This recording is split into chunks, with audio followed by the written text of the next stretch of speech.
What's going on, everyone? It's Ben from YGO from Zero, back with another retro Yu-Gi-Oh video, and this is going to be another tournament report. I know I released a tournament report yesterday as well, but this tournament report will be for our own tournament that we held in our Discord server.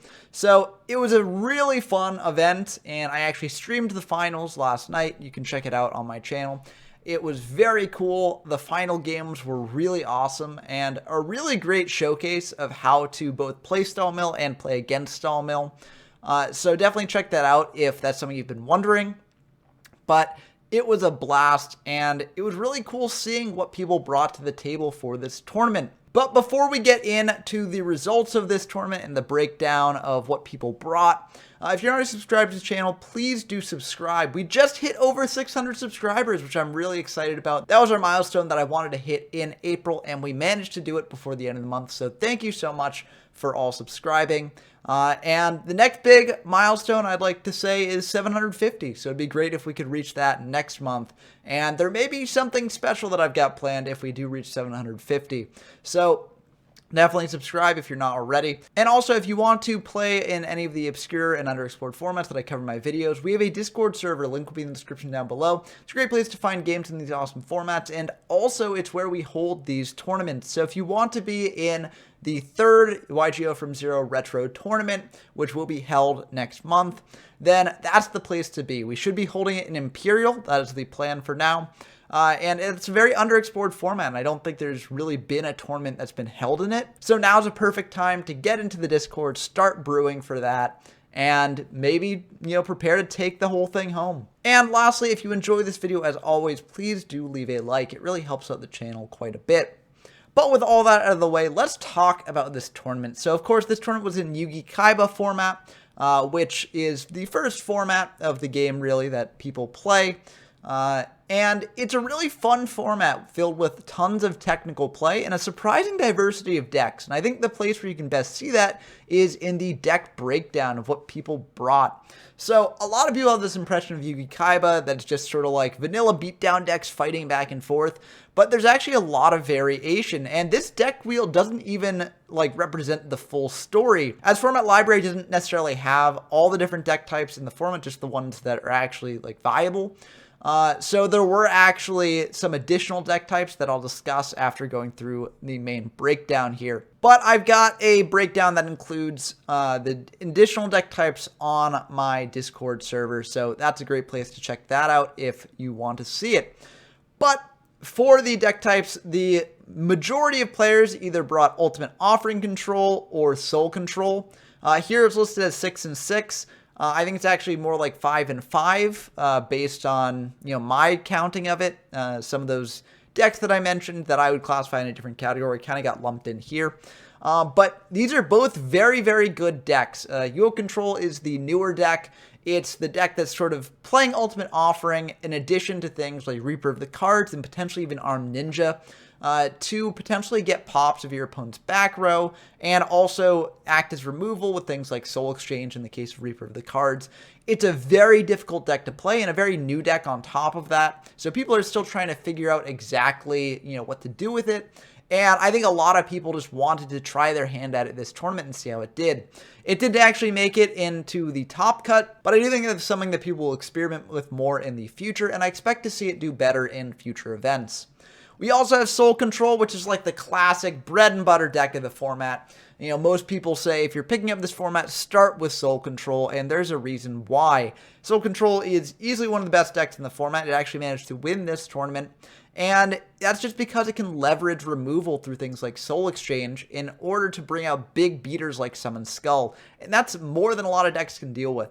So Soul Control, I think, it's just proven time and time again why it belongs at the top of this format, and this tournament was no exception. Next up, we've got 4 vanilla beatdown decks. I classified this as 3, I think, in my breakdown, so one of the other decks got lumped in with this. But vanilla beatdown is just, what it sounds like. It's basically just playing a bunch of, beaters like Login and Neo and Battleox, maybe a Summon Skull as well with a Change of Heart, not using cards that can brick like Soul Exchange, and just hoping to keep up the aggressive pressure to take down your opponent. This deck has seen some success in the past. It looks like it didn't really do as well this tournament. And, you know, I understand why. It's a very decent deck that doesn't brick as much as something like Soul Control, but it doesn't really have as high of a ceiling as something like Soul Control does. And it often struggles against another major contender in this format, which is Stall Mill. And, you know, we'll get to Stall Mill shortly, but that deck is also, I would say, one of the best decks in the format, and people do bring it to tournaments, so oftentimes Vanilla Beatdown can struggle a bit against that. Moving on to our next category, we got Stall Burn. Very excited to see this here. Two players were all in Stall Burn. I think that the deck has kind of evolved a little bit, not necessarily to be based around Stall, but more about like Burn in general. So people are still playing walls like, you know, Giant Soldier of Stone, Wall of Illusion, that sort of thing. But they're also playing aggressive beaters like Lodge-In to get in for damage, so that way your opponent will be at a low enough threshold where you can burn them out with things like Okazi, Final Flame, and Just Desserts. So I think it's a really cool deck. I do think that actually it's kind of slept on by the format at large. I've played a variety of games with this deck, and the deck just, you know, it's performed for me. It can brick, but most of the time the bricks aren't that bad, and it can just kill your opponent out of nowhere, which is really cool. So I hope people experiment with this more, and I hope in future events it actually does manage to get a topping position. Lastly, on this deck type representation chart here, we've got Stall Mill.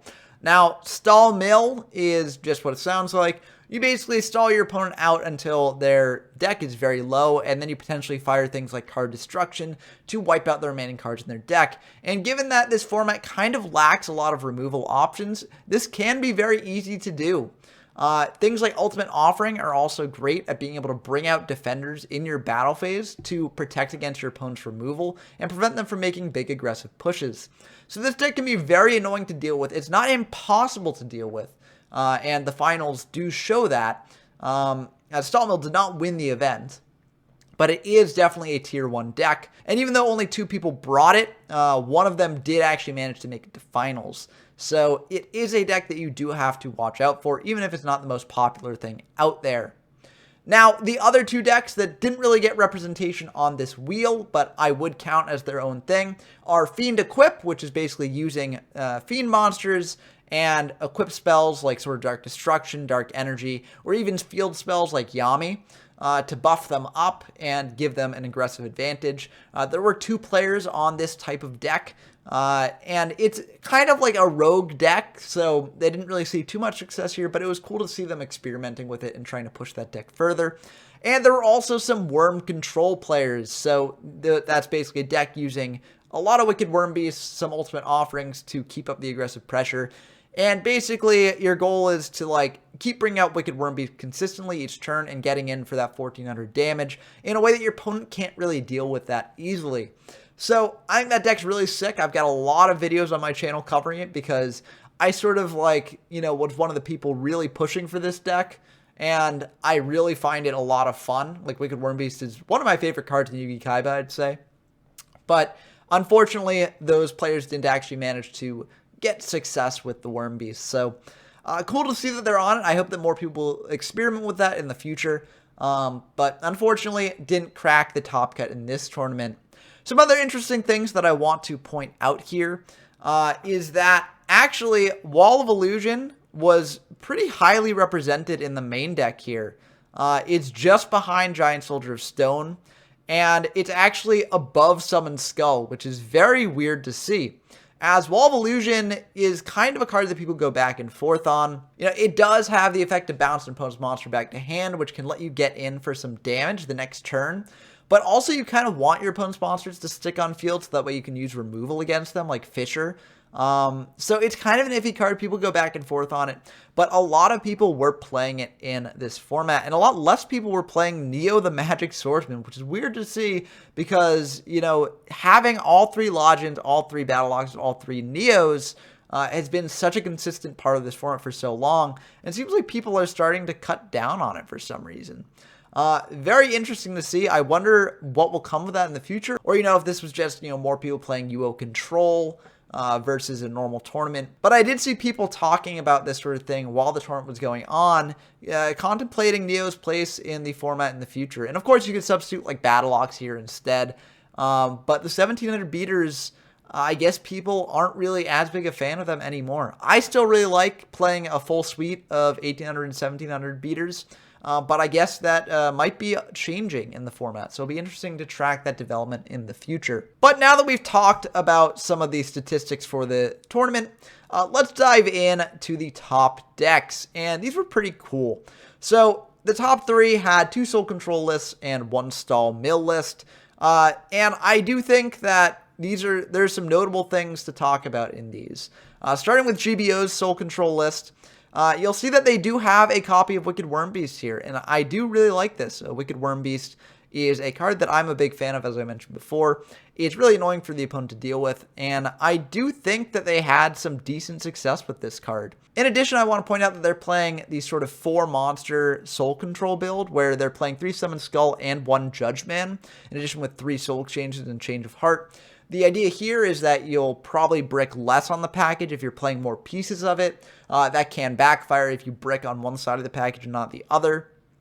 But it seems to have served GBO pretty well here. But other than that, this deck does seem pretty standard and pretty great. So congratulations to GBO for reaching top 3 with this.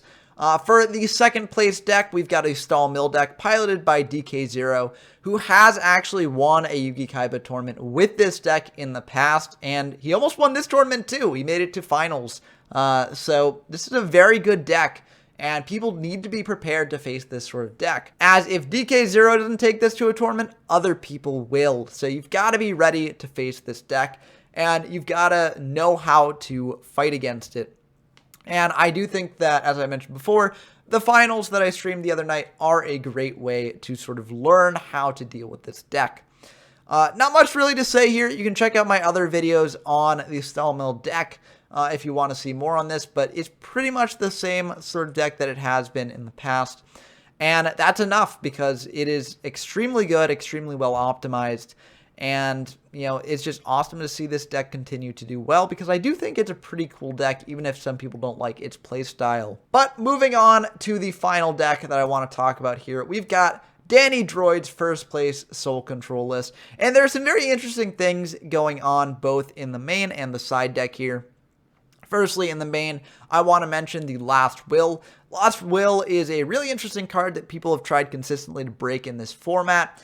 I don't think it's necessarily the best card in the world, and actually talking to Danny Droid after the finals wrapped up, he actually said that in the future he might cut this. He found himself siding out of it often in games 2 and 3 because it was just kind of underwhelming overall. But I'm sure that Last will have its chance to shine in other decks. Something else to point out here, we've got 4 defenders, Aquamador and 3 Giant Soldiers of Stone, and I do like that a lot as going more defensive can be very powerful in this format, given that there's so much less removal than in later formats. So I do like these defenders in the deck, and they can be used to get aggressive if you need to, just summoning a Giant Soldier Stone, attacking in. And we actually saw a really sick play with an attack position Giant Soldier Stone in the final game, where DK0 actually attacked into the Giant Soldier Stone with a Judge Man, and with 2 copies of Reinforcements, Giant Soldier was actually able to get over that Judge Man. And I honestly think that that won Danny the game. So very cool to see these in here. And that's probably going to do it for the main deck, because this is otherwise a pretty standard sort of Soul Control list. It's playing just 3 Tribute Monsters as opposed to GBO's 4. And, you know, I personally prefer the 3 monster Soul Exchange package, but I think that either can have success, and I think that more testing is needed to really determine which one's better. But it seems like this one was the one that was able to win the entire tournament. For the side deck, though, we've got some interesting cards on the side. We've got 2 Judge Man and a Soul Exchange here. This can really help against Stall Mill decks, as, you know, Soul Exchange can deal with their defenders, and also having just a Tribute Monster to attack over their defenders can be very nice as well. We've got 2 Ryukishin Powards if the deck wants to get more aggressive, and 2 Remove Traps if you're facing an Ultimate Offering based deck. These can be also great against these sort of Stall Mill decks that play a bunch of Ultimate Offerings. But the real thing I want to bring attention to here is the burn cards on the side. We've got 2 Okazi and 3 Just Desserts. And we saw in the finals, but also, you know, in the tournament earlier when Danny Droid faced DK0 before finals, Now, these cards can be game determinative against a stall mill deck. DK was at a pretty low life point threshold as they've been protecting themselves with Ultimate Offering and the like, and Danny was just able to, sort of wipe out the remaining life points with the Just Desserts and the Okazis, which was really cool to see. So I think that these cards should see play in a lot of side decks in the future, as they can be very good at just finishing off the opponent out of nowhere, especially if it's a stall mill match. But that's pretty much all I wanted to talk about with these deck lists and with the tournament breakdown here. I think this was a really fun event, so thank you all for participating who did participate. Again, if you want to be here for the next Yu-Gi-Oh! From Zero Retro tournament, then join the Discord, link will be in the description down below. It should be a lot of fun. But congratulations to everyone who played in this event. It was really awesome. And let me know down in the comments below how you enjoyed the event and also what you think of these results. Do you think that things like Wall of Illusion are going to see more play in the future? Do you think that, the burn cards are going to see consistent side deck play in the future as well because they had such success here? Let me know all your thoughts down in the comments below. I look forward to chatting with you there. But until next time, I've been Ben from YGO From Zero, and I'm signing off.